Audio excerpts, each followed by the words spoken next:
Olá, bom dia. Olá pessoal, bom dia. Quinta-feira, 28 de junho. Acompanhe as notícias desta edição do Jornal Visual. A moto virou o veículo mais perigoso do Brasil. Você vai conhecer o projeto Luneta, um exemplo de como incentivar as crianças a ler e criar histórias. E ainda, as notícias paralímpicas. O Jornal Visual começa agora, o único em rede nacional que você assiste em Libras. Atenção, motoqueiros! A moto virou o veículo mais perigoso do Brasil. O número de mortes em acidentes sobre duas rodas superou os que envolvem pedestres e motoristas de carros. Elas estão por toda parte. Podem ser simples ou mais sofisticadas. E quem pilota não nega a preferência pelas duas rodas. Eu gosto de estar na rua ao mesmo tempo e também é uma profissão que eu já tenho um bom tempo já nela, né? O financiamento em várias parcelas fez com que o número de motos nas cidades aumentasse. Segundo a Associação de Fabricantes, a Abraciclo, a frota cresceu de 5 para 18 milhões nos últimos 10 anos. Mas essa explosão também trouxe mais riscos. Tiago é um exemplo. Ele quase morreu em um acidente. Batia uns 80, 90, né, por hora. Voei por cima do carro e não senti as pernas e bateu o desespero. Foi tenso. A internação de motociclistas feridos em acidentes mais que dobrou nos últimos 4 anos. Passou de 39 para 77 mil.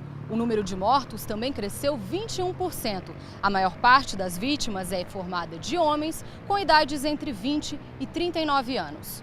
Os dados do Ministério da Saúde mostram que esta é a primeira vez que as mortes entre os motociclistas são maiores que as de pedestres e motoristas. Para motoqueiros, a má educação no trânsito é o motivo principal do crescimento dos acidentes. A falta de respeito, né, entre o motoqueiro e o motorista, né, de veículo. Um não respeita o outro e vai acontecendo isso aí, né? Muito acidente de trânsito.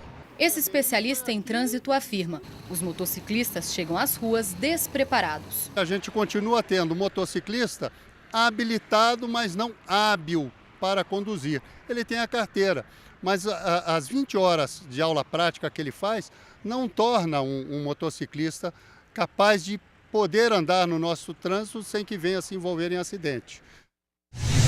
O brasileiro passou a viver mais. E essa mudança é motivo de comemoração, mas também de preocupações. Será que o país tem conseguido garantir os direitos dessas pessoas? Em 30 anos, 1 em cada 4 brasileiros terá mais de 60 anos. Para o Conselho Nacional dos Direitos do Idoso, o dado deve servir de alerta para o governo. O Estado brasileiro, a sociedade brasileira, o cidadão brasileiro ainda não enxergou a velhice. Ele não quer saber que ele está envelhecendo. E esse comportamento de negar o envelhecimento não nos favorece. O Fundo Nacional do Idoso financia programas para garantir os direitos dessa população.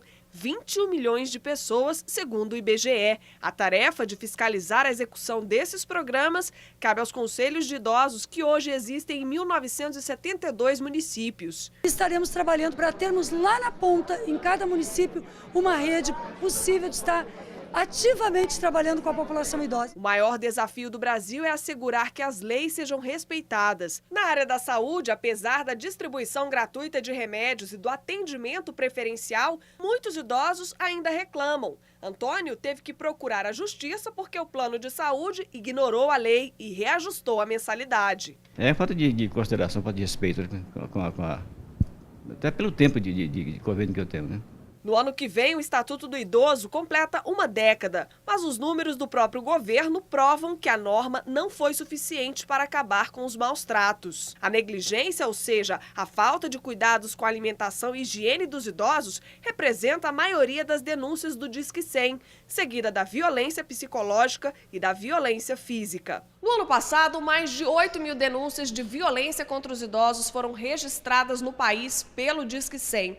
Aqui no Distrito Federal, um levantamento do Tribunal de Justiça mostrou que os filhos são os principais responsáveis pelas agressões. Aos 68 anos, Marlene teme pela vida. A aposentada reclama do tratamento recebido do neto. Ele me xinga, chamando de louca, maluca. Vai se tratar, véia. Desse jeito que ele fala comigo.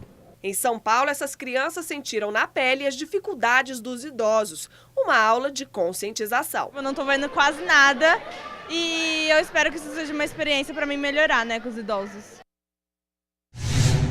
As queimaduras estão entre as principais causas externas de morte no país. Só no ano passado, 25 mil pessoas morreram vítimas de queimaduras. E nesta época de festas juninas, o quadro se agrava. As queimaduras fazem cerca de 1 milhão de vítimas no Brasil todos os anos. E esse número aumenta com a chegada das festas juninas. Nessa época do ano, o Ministério da Saúde emite um alerta especialmente voltado para os pais. É que as crianças são as principais vítimas de fogueiras e fogos de artifício. Não é para menos. As lojas estão abarrotadas de novidades para atrair a criançada. E os riscos vão de queimaduras leves a casos mais graves. O grande problema deles são as explosões, as mutilações que eles causam. Então, geralmente, mutilação de dedos, de parte de mão, ou da mão inteira, ou olho, dependendo do local onde tem a explosão. Esta médica especialista em queimados explica que até as bombinhas, aparentemente inofensivas, podem oferecer perigo, porque as crianças costumam carregá-las no bolso. Ela explica o que fazer em caso de queimadura. A dor é intensa, então é o alívio da dor. A melhor forma de aliviar a dor é procurar uma água de torneira. Uma vez que essa sensação tenha sido aliviada, essa área deve ser retirada da água e ela deve ser reaquecida. E com algum pano, ou gaze, ou atadura, alguma coisa de preferência limpo, mas não tem que necessariamente ser estéril, limpo. Hora das notícias paralímpicas. Olá, bom dia. Faltam 2 meses para o início das Paralimpíadas de Londres.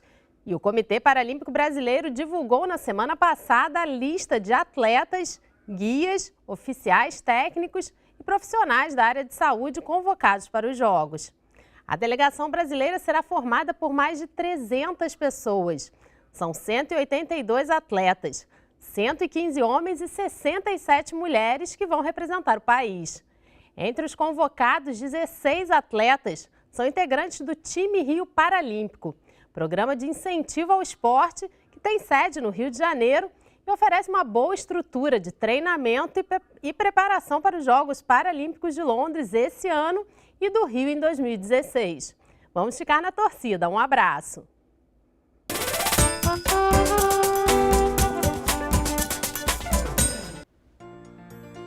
Carro,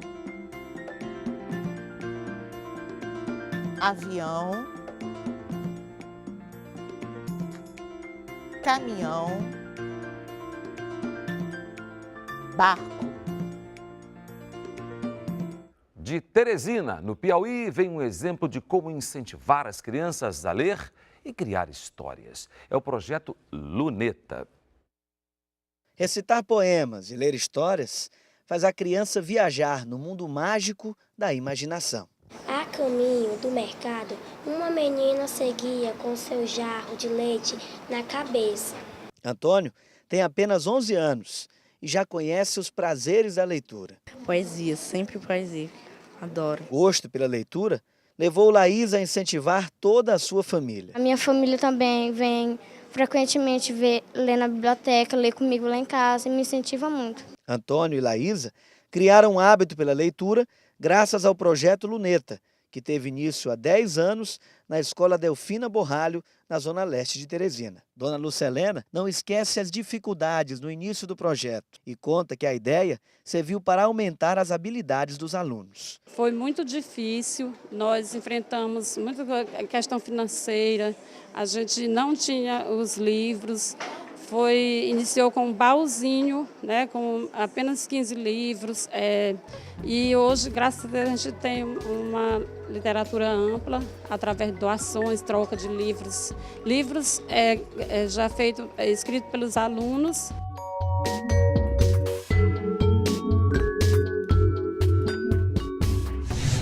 O Jornal Visual está terminando. Obrigada pela companhia.